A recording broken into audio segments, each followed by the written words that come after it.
Hey, what's up guys? This is Anthony from Anthony's Customs, and for this review we are looking at the Square Enix Play Arts Kai Marvel Universe variant Spider-Man, which is the second of the Marvel figures. Iron Man turned out pretty good. Not great, but definitely good enough.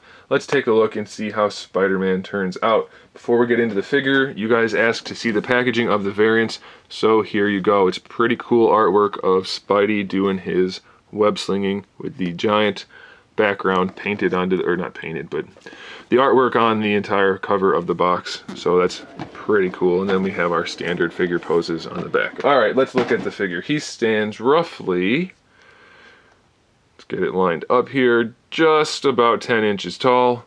And that makes him, you can see he's not perfectly square, but pretty close to 10 inches. And that makes him about 25.5 centimeters. As far as accessories go, we have the standard Play Arts Kai display stage. We have the two loose hands. You can see the loose hands there, standard casual pose. We have our thwip hands, which are nicely done. I like the angles they put the fingers. It gives it a nice dynamic look. So that's pretty cool. We have the gripping hands for grabbing onto the web for swinging poses. We have two fist hands for his fist hand poses in which he'd be punching somebody or something like that. And then we have the thwip hands that have the activated web shooters, which looks weird now, but don't worry, it won't look weird once I explain why it's like that. We do have some nice sculpt work on the hands. You can see the little web shooters in there, so that's pretty nifty. We have this accessory, which is it's a really cool looking web base. It's kind of like that dark blue with black shading and a nice gunmetal silver paint on top. Nicely sculpted, nicely painted. No real use for it, unfortunately. It's just flat. You can't really connect it to the wall. You can't really use it as a base or anything because there's nothing that you can't really stand on it, or at least I wouldn't want to. It would scratch it. So I'm not sure what it's for. It just looks a little strange. I mean, it looks cool. Functionally speaking, it's a little bit strange. I don't know. We get this, which is like a splat of webbing to make it look like he's connected to something, or I suppose you could figure out a way to pose it to make it look like it's going around another person or something like that. All of the webbing pieces are made out of clear plastic with bluish, silverish, and whitish shading on them, so they look pretty nice and they are very nicely sculpted. So we have that one. We have these two web bullets. Again, same paintwork on them, and I'll show you how all these accessories work after we get them all on here. And we have these, which are just regular web lines that would peg into his thwip hands, and then you can peg into the bullets or the splat right there. Or I suppose, I haven't tried it, can you connect them? Feels like you could connect them probably. It's a little stiff, but I think you could connect them if you really wanted a long one, but you probably don't.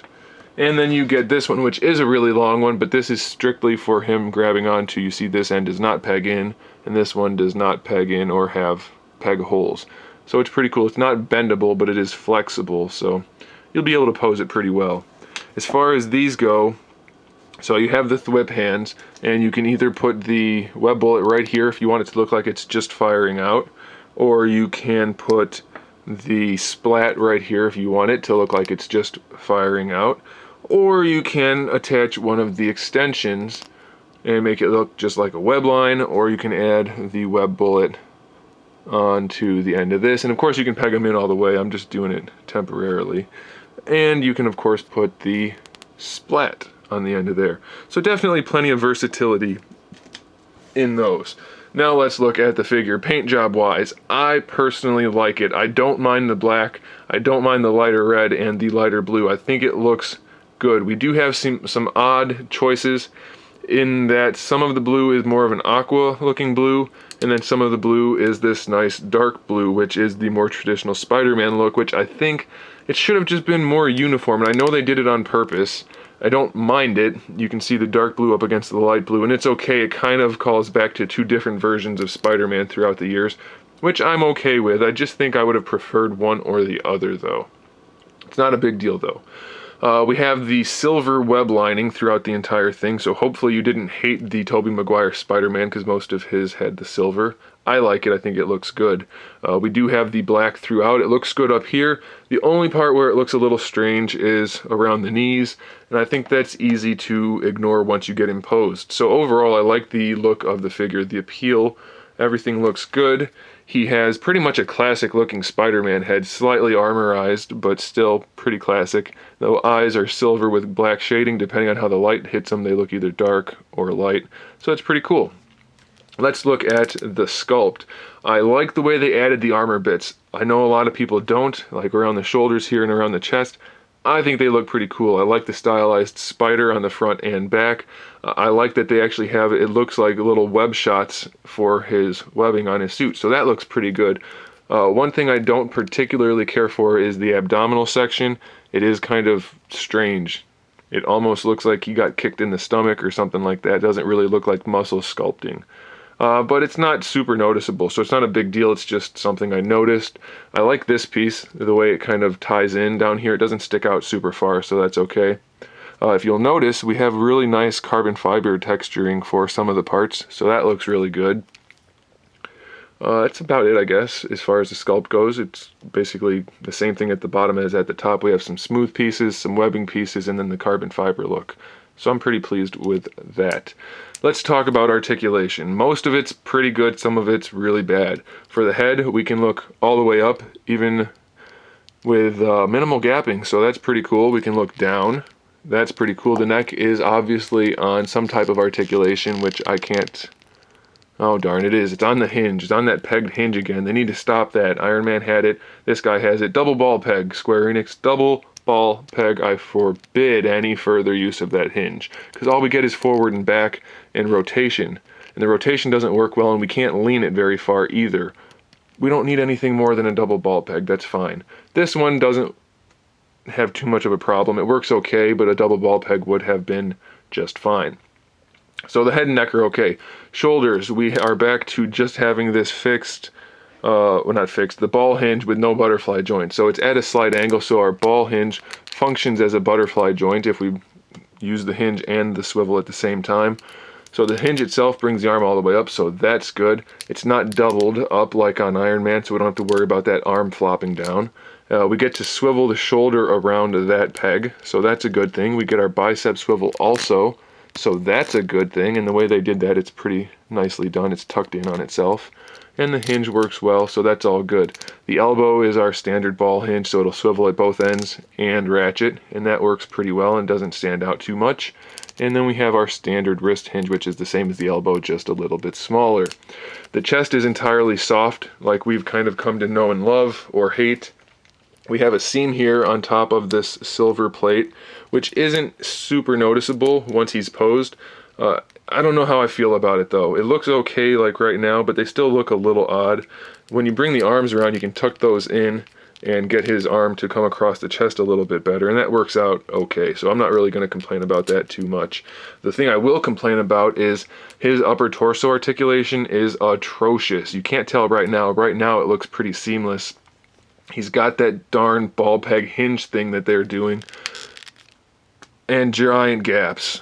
All they need to do, Square Enix, if you're watching this, I hope you are, ball peg, double ball peg, long ball peg, sitting fairly deep into the torso, sculpt the torso, lower torso a little bit rounded with a hole for the peg to come through, and connect it into the torso, which is entirely hollow, the upper torso.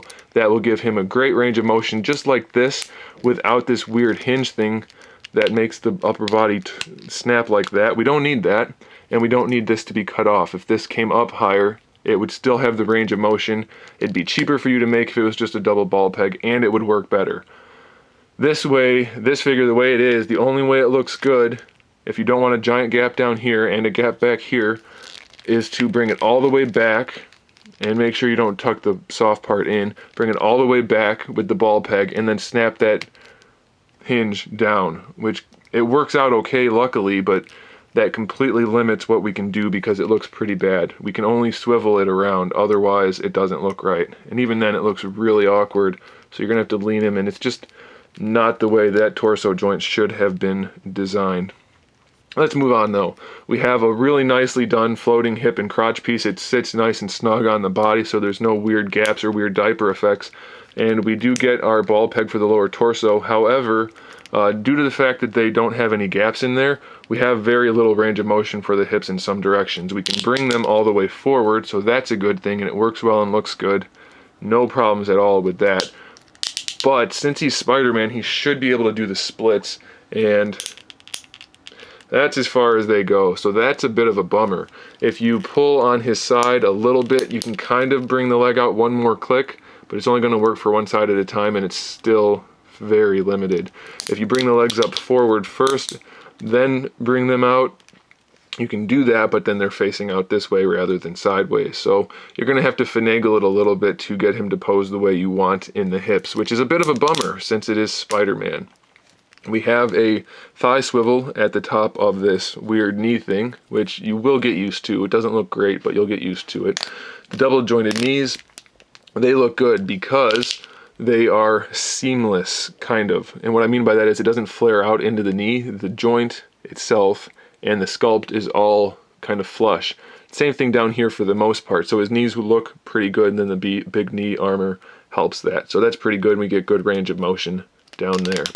For the ankle, we have this piece which is soft, so that won't get in the way. We can bring the foot forward, back, really good range of motion, rotate that around for a really good ankle rocker.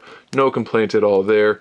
And we have a toe joint, so all of that works really nicely. So as far as articulation goes, the only real problems are this upper torso, which is kind of useless, and then the hips being limited. Otherwise, he's pretty darn good.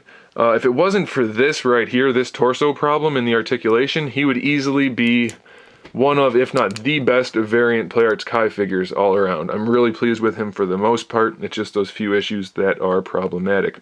So there it is, guys. Make sure you stick around for the photos here at the end. Make sure you give this video a like, a thumbs up if you did, and make sure you subscribe to the channel so you can see my upcoming figure reviews, custom figures, and other good stuff. And in the meantime, keep collecting.